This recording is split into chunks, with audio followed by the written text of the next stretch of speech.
This is the DTV Digest, the podcast that brings you news and reviews of films which didn't make it to the cinema. And now, here's your host, Mike Parkin. Hello everyone, and welcome to the DTV Digest, the podcast which brings you reviews of films which didn't make it to the cinema and instead went straight to DVD, Blu-ray and streaming media. I'm your host Mike Parkin, and joining me as usual is Richard Halls. Hello everybody. And this week we are reviewing The Drone. We'll also be looking at The Night Sitter. Our short shot is Perps, and we're going to round off with our DTV Throwback, Redline. So, let's crack on. So, our first review is The Drone.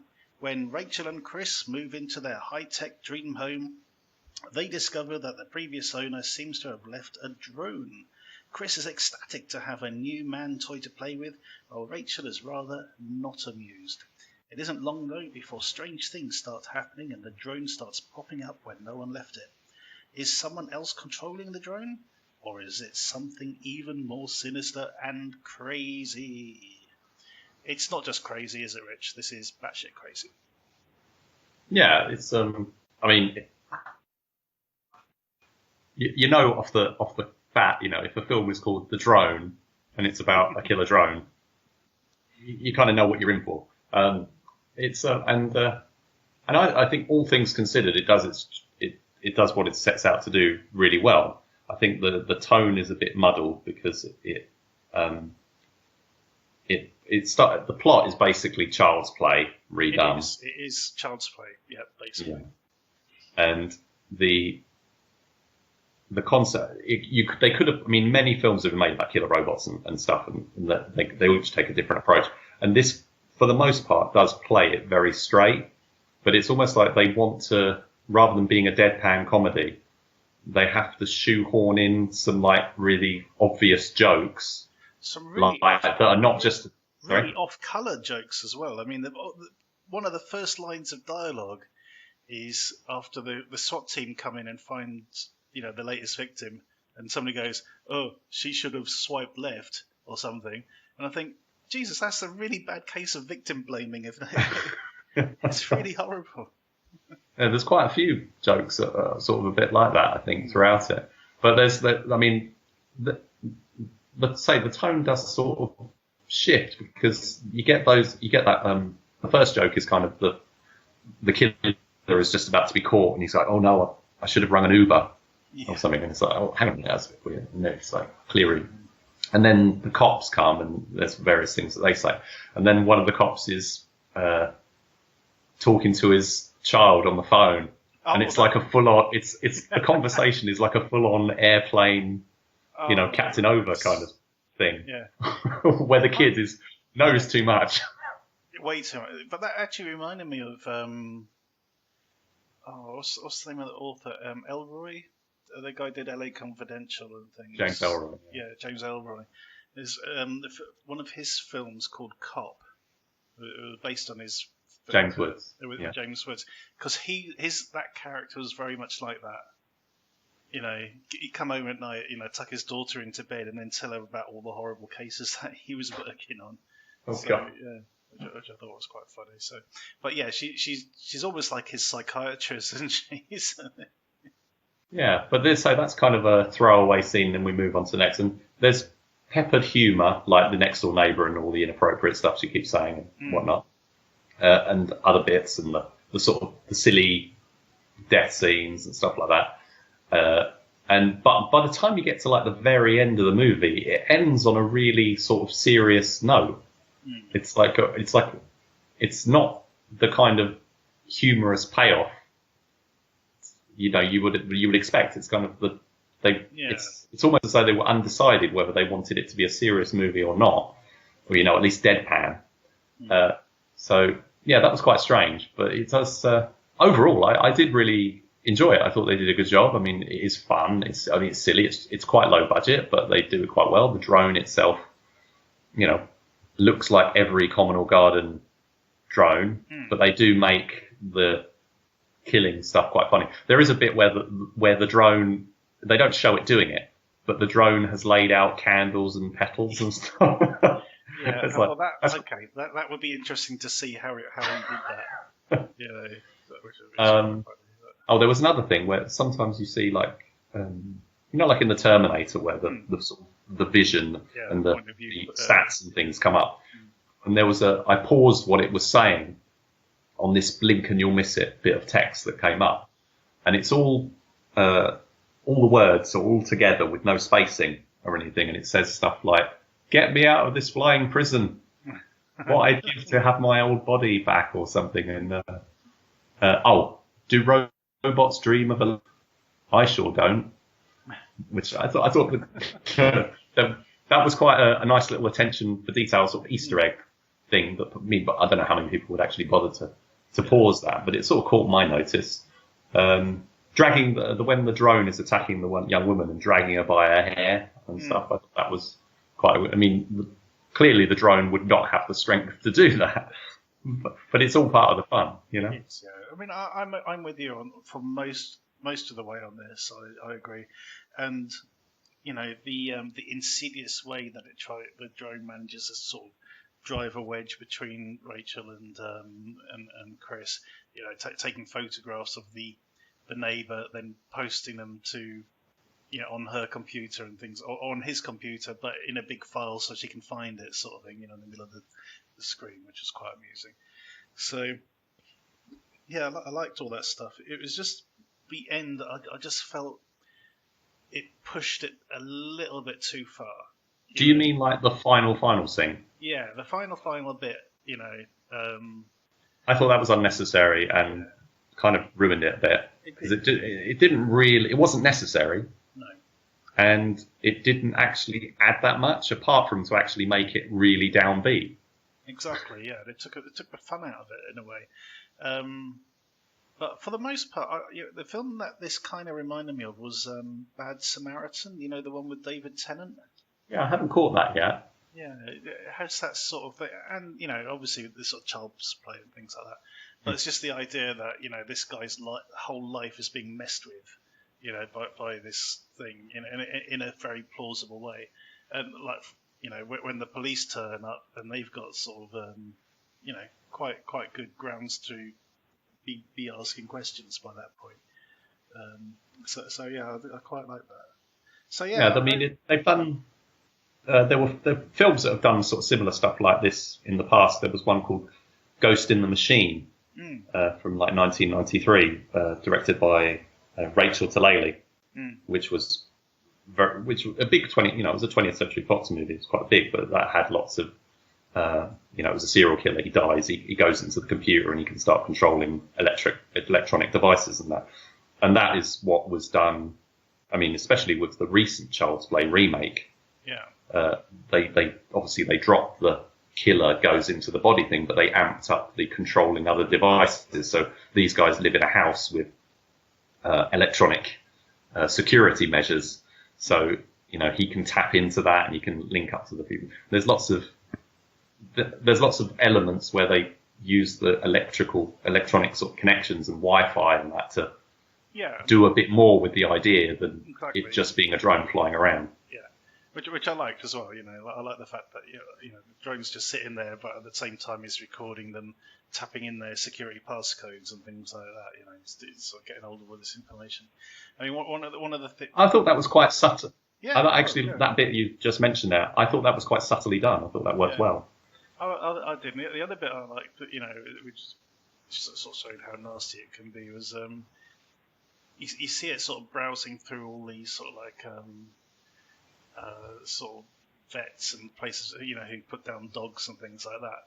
And you think, well, surely he's not going to call the thing, but he just leaves it on his browsing history for her to find. So she thinks that he's thinking about getting rid of the dog, sort of thing, Which just wanted another sort of nice sort of psychological twist of the knife, sort of thing. But yeah, so this is, it's not a mega budget one, as you say. It's all centered around this one house. Very nice house it is too. But it works really well.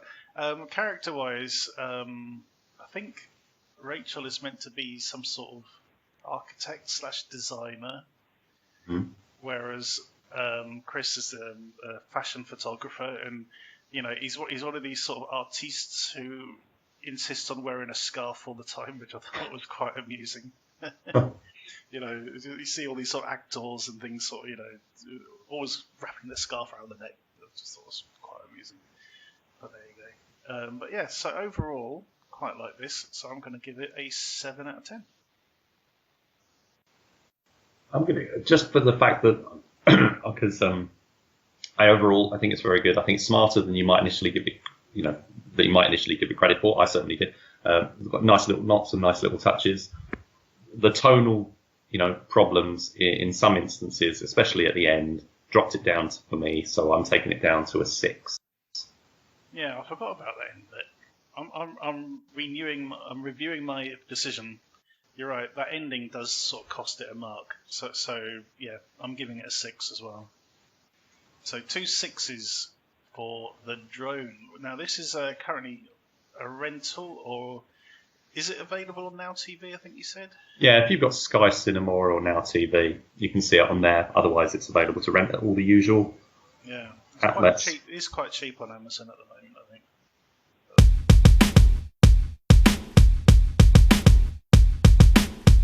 Okay, before we get into our next review, I'd just like to point out that we are on Twitter and Facebook, where we put some very interesting information regarding the UK Top 100 and where the DTVs fit into that.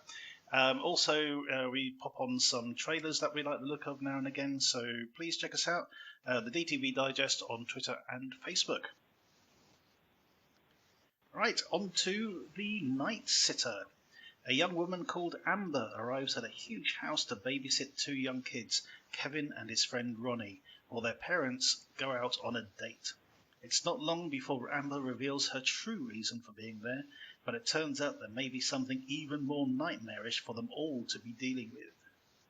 So this is under the banner of Fright Fest Presents, I believe. And it's a pretty decent little horror movie. It is a little horror movie. Reminded me a bit of the We Summon the Darkness that we covered the other week in the kind of the setting. Also, Satanic Panic is another sort of touchdown for this. But I quite like this overall. There's some nice sort of comedic moments to it. The character of Amber, although she's a bit of a shit, is actually quite likable at the same time. And young Kevin actually sort of he grows on you as well. So yeah, I was quite happy to watch this.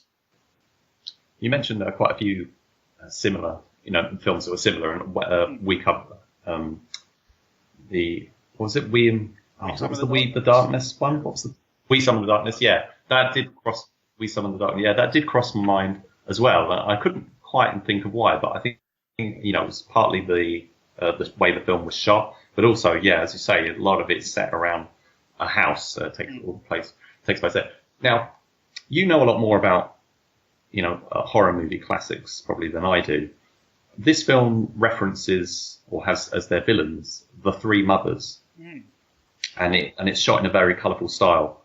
Is it, or is that not taken from Dario Argento's Suspiria? Yes, it's a big nod towards Argento's 3 Mothers trilogy, as it's known, which is Inferno, Suspiria, and eventually The Mother of Tears. So yeah, yes, it's a big nod to that, and then the colour scheme, as you mentioned, there's lots of reds and greens throughout the film. So the way it's lit. Definitely a big nod in that direction. And we've also got, it's not a Goblin type score, but we do have a retro synth soundtrack, which is quite good. Now, it was partly due to the characters of, you were saying how the heroine of the film, what was her name? Laura? Amber, sorry. She calls herself Amber to the kids. And that. Yeah. That she was reasonably likable. But I didn't really like her, and I didn't really like any of the other characters much either. The thing is, it's so similar in many respects to The Babysitter. Yes, that is another one. Yep. And it compares quite unfavourably to that, because that was such a good film. the emphasis there. I mean, the main heroine of that film wasn't a very nice character either, and the boy was, was a nice guy.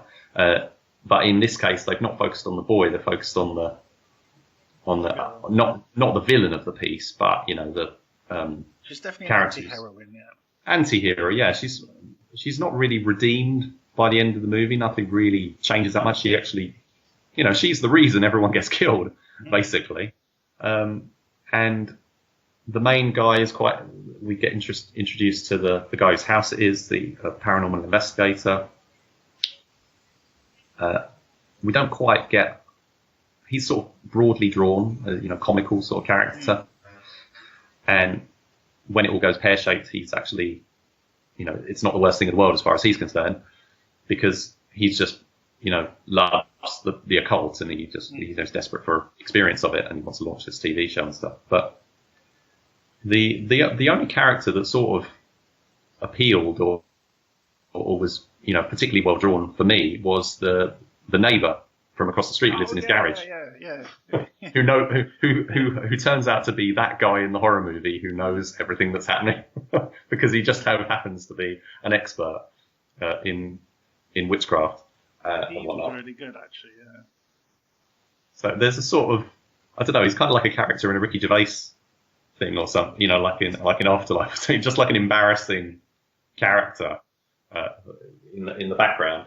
But he sort of made it a bit more novel. So the boy doesn't really get enough to do to be appealing as like the main character in the same sense of something like The Gate with Stephen Dorff or whatever. So yeah, the overall, I did watch the whole thing, but I wasn't drawn in the same way that something like We Summon the Darkness, or especially The Babysitter, did. And so this comes across as like a poor relation. Yeah, I certainly get where you're coming from, and I think with the character of Amber, she is a bad egg, but there's something about the way she deals with people. I mean, she's a bad egg straight away when the guy's asking for her references and things. She's going, oh yeah, I left him at home, or you think, yeah, okay, and but it's just the way she deals with other people in her life, and how sort of whiny and crappy they are. That puts her in a better light, basically. The boyfriend guy was, when he's on the phone to her and he's saying, I love you, and she's going, yeah, I like you. He goes, no, I love you. And she's like, just hang up. And the other two who come to help rob the house, she's in control, basically. She's the one, Yeah. So she gets a bit of sympathy, and the fact that she doesn't try and bullshit Kevin about what's happening. Doesn't try to sugarcoat it, going, don't worry, your dad's rich, he's fine. He's not going to miss too much of what we're nicking. But again, that was kind of that disappointed, because why does the kid just sort of go along with it? It's like, oh yeah, it's fine. But, it's not really he's not. He should. Well, you thought he would have kicked off or try and rung his dad or something. Maybe. It's like, I don't know why. I guess I think there's like a lot of backstory that's not really elaborated on. His mother died or whatever, and why doesn't he like his dad? Why doesn't he? And well, I think why is he quite happy for the stuff that happened? Yeah, I think his dad sort of enables his state of being. His dad doesn't really realise how much trouble he's in. He's aware that he's been, that the sort of forces of darkness are circling around his son, kind of thing. But he's sort of enabling it and encouraging it, but he sets things up in a way that he thinks are going to go down a certain road, and of course they don't. Get screwed up, which is quite interesting. But yeah, no, I kind of ended up I did like Amber, and I don't know if it's just because she's pretty, or or just sort of her acerbic nature, but I was willing to sort of go along with her plans. How did she get the job? That's what I couldn't figure out as well. Because if she's, not a trustworthy individual, it's like, how would she even ended up there? I think that's part of the point. She's someone nobody's going to miss. Uh-huh. You know, I think that was part of the plan. Is that, you know, she is sketchy, and no one's got any references for her or anything like that. You know, she's new to the area, so yeah, no one's going to ask too many questions if she disappears. Yeah, that's the way I read it anyway, because I had the dad down pat straight away. You know, leaving a box out with a big X on it. You know. Well, he was very dodgy. You know, he's offering her whiskey and stuff when she arrived. Straight away, yeah, very dodgy. Yeah, so I think the execution lets the film down a bit. The whole thing with these three witches, and even while I was watching it, I'm thinking, why do they have such a convoluted plan? Really, you know, why the flickering lights in the garage? Why do that? You know, you could overcome all these people straight away and would have a 5-minute film, but no, we've got to drag it out. You know, so we're going to do spooky stuff in the attic or in the garage or something. You know, without actually revealing ourselves until we decide. Okay, it's very sort of you know, they're not thinking straight basically, and it shows. But yeah, so it's not, you know, I made a few examples earlier, and it is that sort of film, but possibly not as good as those films. You know, probably put it towards the bottom of the pack. There's one more reference of a similar kind of film that I just want to throw in there in case anybody hasn't seen it. The House of the Devil, directed by Ty West, you know what? which is another. Seen that one. Oh, it is worth seeing. I mean, it's a very retro, same kind of concept of. Again, it's one of those films I'm very aware of, you know, and I'm quite aware of what happens in it, but I just haven't got around to see it. It's probably because I know everything that happens in it, you know. But there you go. But yeah, no, I like Ty West, so that is other stuff. So yeah. Anyway, how should we score this one then? I think this is going to come in at a 6 as well. For me, because I was so middle of the road and not really committed to it, you know, either way, I'm going for a 5. Mm-hmm. Yeah, I think it's actually Jack Champion who plays Kevin is the one that saves this one. There's a couple of scenes which are similar to, or in the same vein as, you know, The Sixth Sense, where Haley Joel Osment sort of going, I see dead people, and sort of telling stuff to Bruce Willis. He managed to have that same sort of bit of gravitas when he's sort of telling Amber about his dreams and what's been happening in the house. So, yeah, he manages to give it a bit of atmosphere. So he saves it, and I like Elise Dufar is the woman who plays Amber. I thought she was very good in it as well. The production design with the drawings and stuff, and the book, the special effects, and that are all really well done. Can't, you know, say the aesthetic way it's all shot and everything. I would say, you know, there's a lot to recommend it if you like this sort of movie. So that is a 5 and a 6 for The Night Sitter.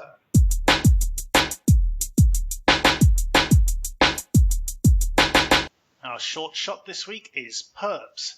After coming out of a movie theatre, 2 stoners encounter a cop on the verge of a nervous breakdown and become victims of his vented anger.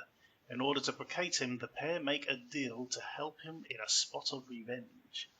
So this is a nice 10-minute short bunch of characters, really well produced, really well lit, and funny as hell. What this reminded me of very much is the film War on Everyone.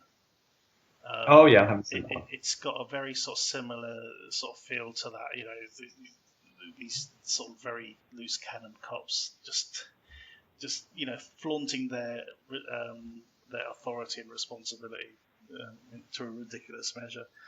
How did you feel about this one? Yeah, I liked it a lot. I wasn't sure at first what I could, knowing the theme was, you know, the characters were stoners, but that's really not a big thing. It's like they like smoke. They smoke like a little bit at the start, and that's like an inciting sort of moment.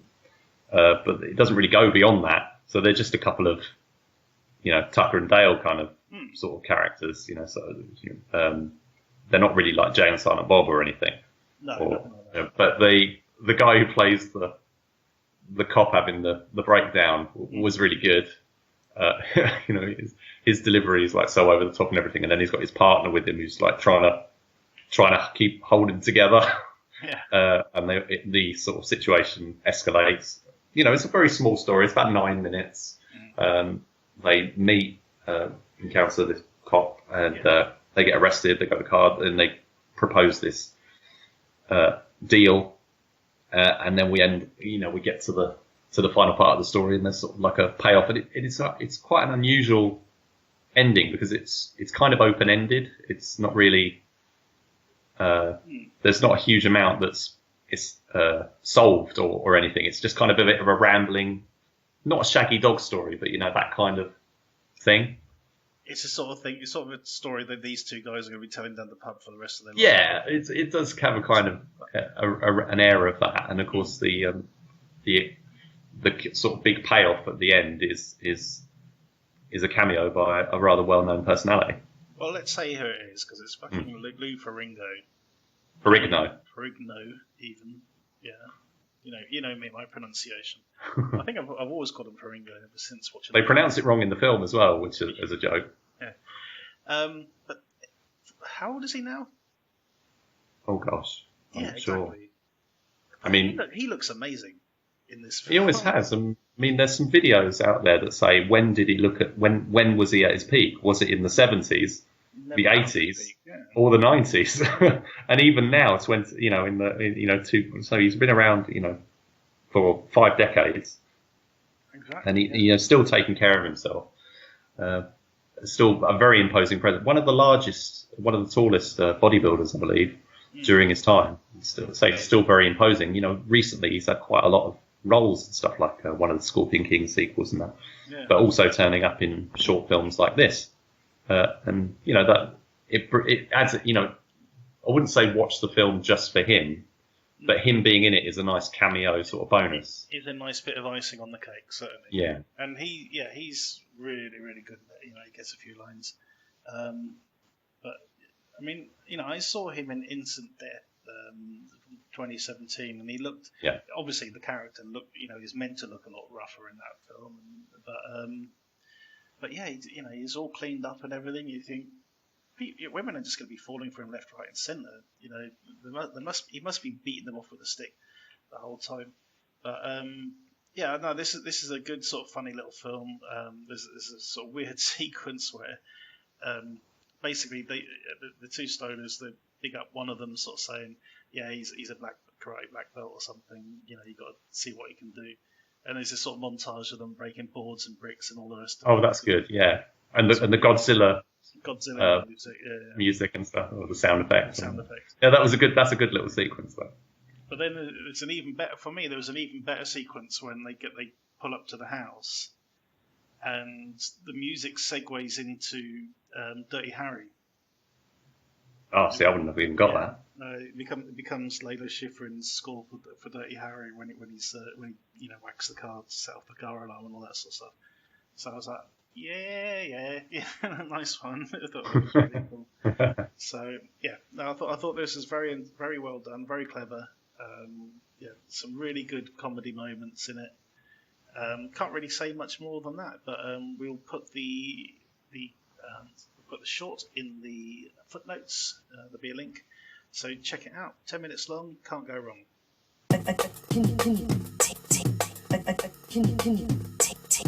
Our DTV Throwback this week is Redline. Natasha is a talented musician / mechanic / driver, and is in well, she is. That's the way. Now we're going to come on to something in a minute, aren't we? Anyway, so she's a talented musician / mechanic / driver, and is enticed into the world of illegal drag racing by her new manager, Infamous, played by Eddie Griffin. Meanwhile, a Marine called Carlo has just returned from active duty and meets up with his younger brother, Jason, also a drag racer, and working for their uncle, Michael, played by Angus McFadden. With the stakes reaching live... I'll put live there. With the stakes reaching life or death levels, the racing starts to take a deadly turn. Okay, so I kind of hated this movie. I must admit, I really did. It sort of sits between in the sort of timeline. You had Fast and Furious Tokyo Drift, and then this came out between that film and Fast and Furious, which is Furious 4 as we know it. So it's kind of cashing in on that, and I suppose Need for Speed came out around about the same sort of time as well. But Rich, you were sort of telling me that this film is a bit of a passion project for its producer. Yeah, so the film was made at the at the whim of its producer creator Daniel Sedak, who comes up at the beginning. It says Daniel Sedak presents. He sank his own money into the film and his own cars. Yes, because he'd made a huge amount of money from financial dealings in what was called the subprime mortgages. I don't know, scandal almost. I don't know. It was a big thing that contributed to the financial crash in America, which I don't understand at all. But it seems to be that he kind of exploited a situation, made a huge amount of money, and was able to buy all these expensive supercars, and then make a movie in which he basically trashed some of them, either intentionally or not, because I think Eddie Griffin actually crashed one of his Ferraris, when he wasn't supposed to. But there is another scene in the movie where they trash. I can't remember which car it is, but they literally spin it through the air.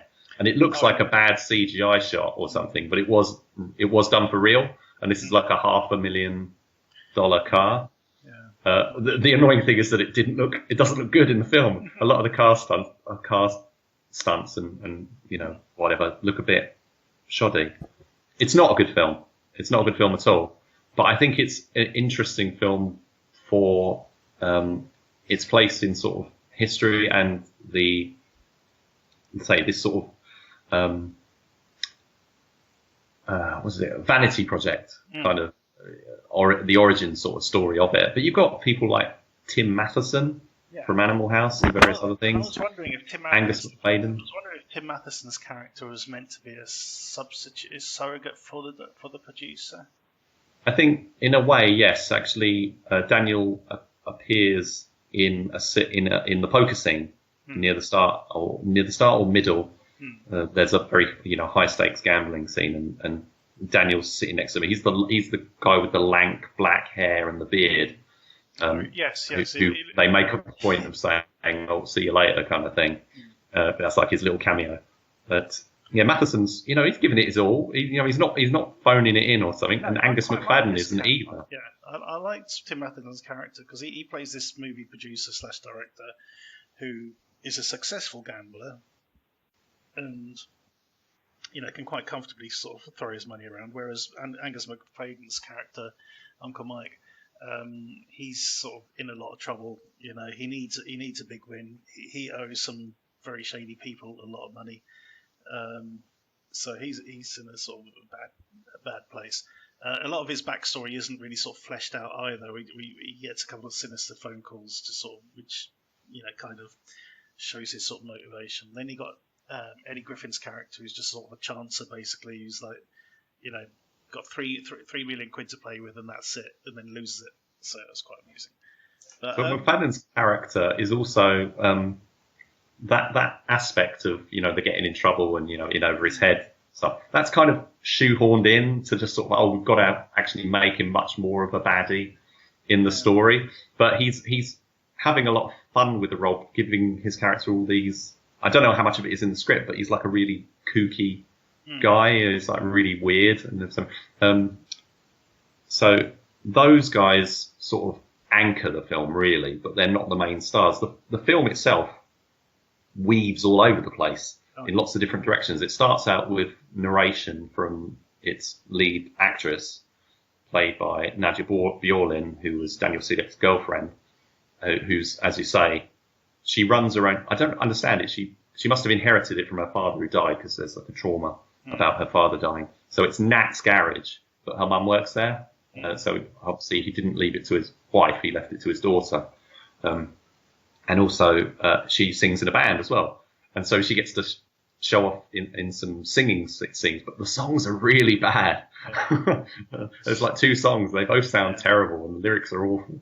And then she's a fantastic driver as well. So, and then all the characters, so they introduce loads and loads of characters with these like freeze frame intros and the character names and stuff.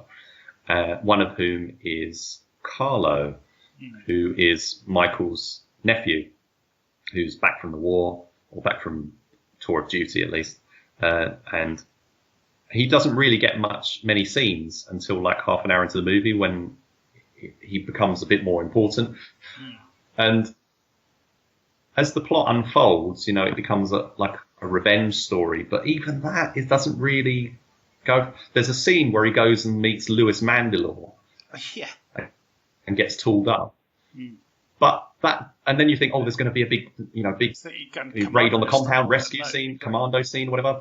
But that part of the story is over really quickly, and then it's kind of forgotten about. Even Nadia, who's sort of tied, she's caught up in the whole thing, because I'll take a step back, because Carlo and Nadia cross paths initially when he sort of notices her at a party or something, and a guy starts hassling her, and he steps in, and they don't even talk, but she remembers him later as the guy who stood in to protect her, and then that becomes a theme throughout the movie, that he's like rescuing her or helping her at various parts, and so theirs becomes kind of the central relationship, even though the film just meanders away to focus on like Eddie Griffin and stuff.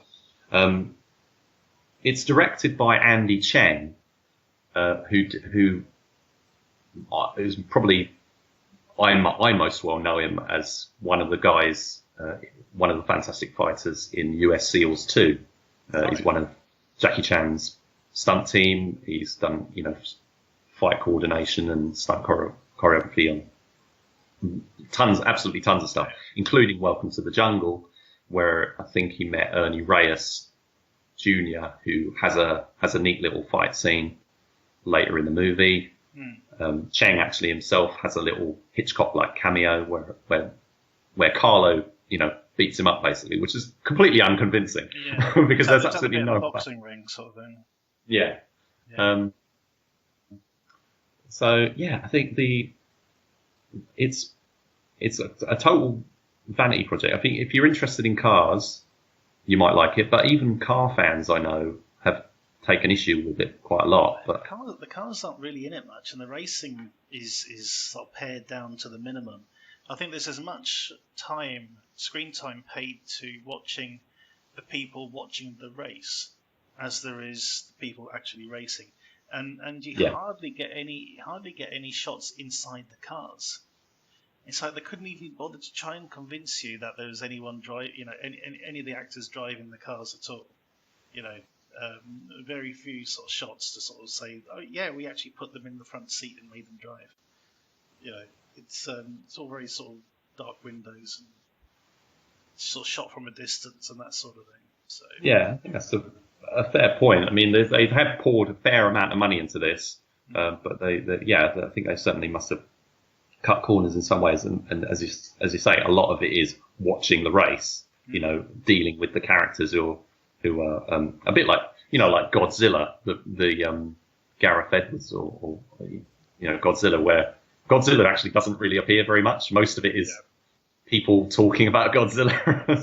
But the one thing that really bugs me about the movie, which is really it's kind of a hymn to excess, which is all these guys with literally more, Michael in his case has literally got more money than sense. He has no sense whatsoever. But they're just betting exorbitant amounts of money on these like vanity things, but not caring about other people, even the lead characters. Like the Nadia Bourne, Natalie, her character. She's supposed to be like sympathetic, and so is Carlo.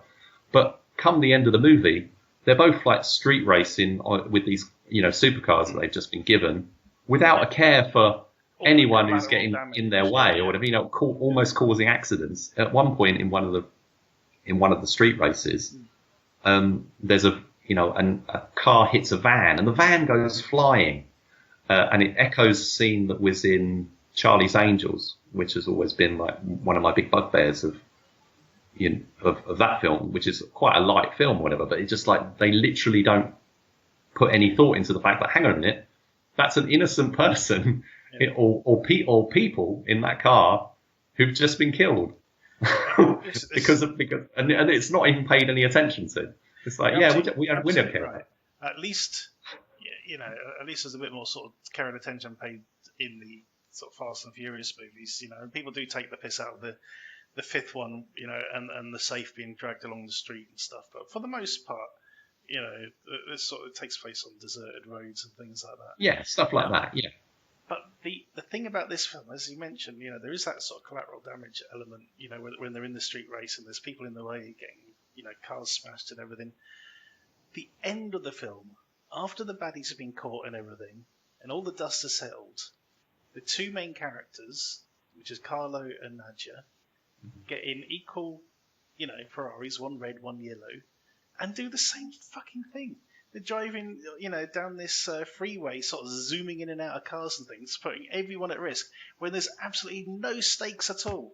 No. And it doesn't even have a payoff. It's literally that is a scene just to show off the cut. That's just for the sake of it at the end of the movie. But yeah, that scene, which is the one I was alluding to a minute ago when we were talking, there's a bit where they come out onto the freeway or whatever, and a car literally has to sort of spin. Yeah. And that's because they've cut him up. It's like they go, yeah, isn't it great? Oh, we only care about ourselves. It's amazing. Exactly. Yeah, get out of the way, losers. We've got Ferraris. It's that sort of attitude. The road is ours, even though it's like rush hour. It's So overall, this is, I found it difficult to watch. I watched it all in one sitting. Somehow, it takes a while to settle on which characters it wants you to follow as well.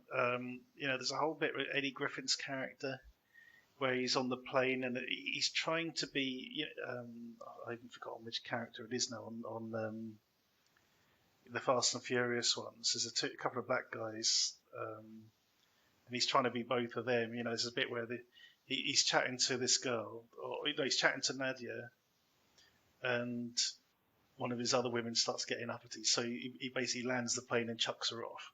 Yeah, and takes off again. Or she demands call this plane over right now, and they literally do. It reminded me. There's a scene in, I think it was Cannonball. It was like the third Cannonball run, but it was released as like Cannonball Fever.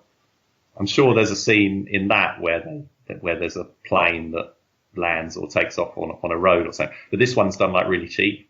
Yeah, it's like you don't even actually see it on the road or anything. It's all cutaways and visual effects. But that in itself adds to the. I think that's why I like the film, even though it's not good. There's a playfulness to it. There's all these wipes and stuff. Yeah. It's not over taking itself too seriously. It's a bit lost in itself. Yes. A bit vainglorious or whatever. But yeah, when I got this when it came out, I originally had it on an import. It came out in like 2007, but it didn't come out in the UK until about 2011 from Signature Entertainment, and I initially saw it in a supermarket. I think it was Tesco, so it was like an exclusive. It's like a supermarket exclusive for at least some time. And then recently, I thought, I really wouldn't mind revisiting that, so I picked it up in CEX for like 50p. And then now, all of a sudden, having not been available anywhere, it's turned up on Amazon Prime now. Isn't that yeah, it's kind of like the was it Detox that we reviewed a while back? Yeah. Now turning up on Netflix as I see. Yeah. Well, the weird thing is there, as an aside, the film is called Detox. It comes up as Detox on the film. So why list it as ICU? Even on Netflix, it comes up as Detox in the credits. In the credits on the film, yeah. It comes up at the beginning, Detox, which I thought... These people sort of pausing the film and going, no, it's the wrong one. I want to watch the other one. God. But anyway, that's an aside. So that's a curiosity. So not one we'd recommend per se, but it's there. Certainly got some interesting aspects. We're making you aware of its presence. It's basically. Doesn't Lewis Mandelaw look like a young version of Sue from the Debt Collector? He really does. Yeah. He's got the blonde hair and everything. Yeah. Yeah. No. So it's there. Redline. If you like cars, you want to sort of see what a train wreck looks like. You could do worse. I did like the fight scenes for what they were. Well, it's Andy Chang. You've got to expect. Exactly, it's Andy Chang. He's done pretty good. The other thing I want to mention quickly is that the first shot, I should have mentioned this at the start, the first shot of the film is of Daniel Sedak's office building for his company, Quick Loans Funding. The first thing you see is Quick Loans Funding. That's a point, yeah, because when I saw that, I was like, what's that got to do with anything in the film? That whole first sequence, in fact, you could say, what has this got to do with anything? But really, it's just a case of sort of showing, how stupid these people are with their money, basically. Yeah, and the high stakes driving and whatever. And there's that, oh yeah, we're going to turn off the lights and we're going to drive with night vision. Yeah, because that always works. Yeah. Anyway, brings to mind Rollerball. Remember Rollerball, the night vision scene in that? Night vision. We did a whole thing on that on the Smoking Lamb a while ago. Because I love the original Rollerball, the James Caan one. I think it's a great film. And I hadn't seen Rollerball, the remake, for ages, until ages after it had been made. And that whole night vision thing, and Andrew Mackay was sort of telling me that how LL Cool J was doing interviews saying how brilliant so innovative doing the night vision bit. When in fact, apparently, what happened was that their cameras got impounded, and they couldn't shoot. They didn't have their normal cameras to shoot with, so they had to do all of this sort of crappy night vision.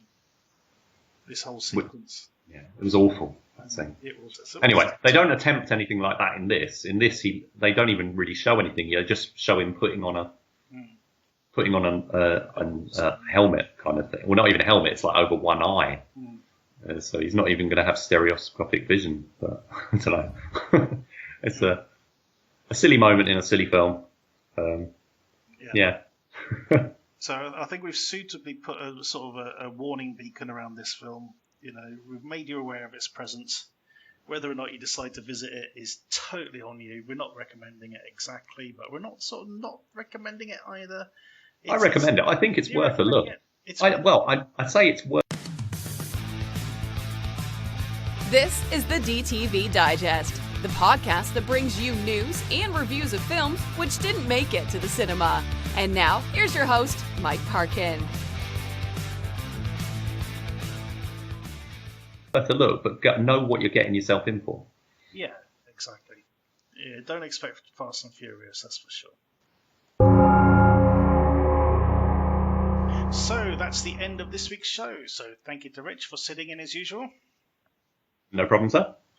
And there'll be a link to our short shot Perps in the footnotes. And don't forget to check out our Twitter and Facebook pages for info about each week's new DTV releases, and also the DTV chart that Richard puts together each week.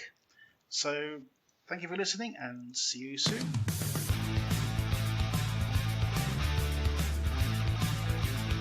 Thank you for listening to the DTV Digest. Let us know your thoughts in the comments and tune in again next time.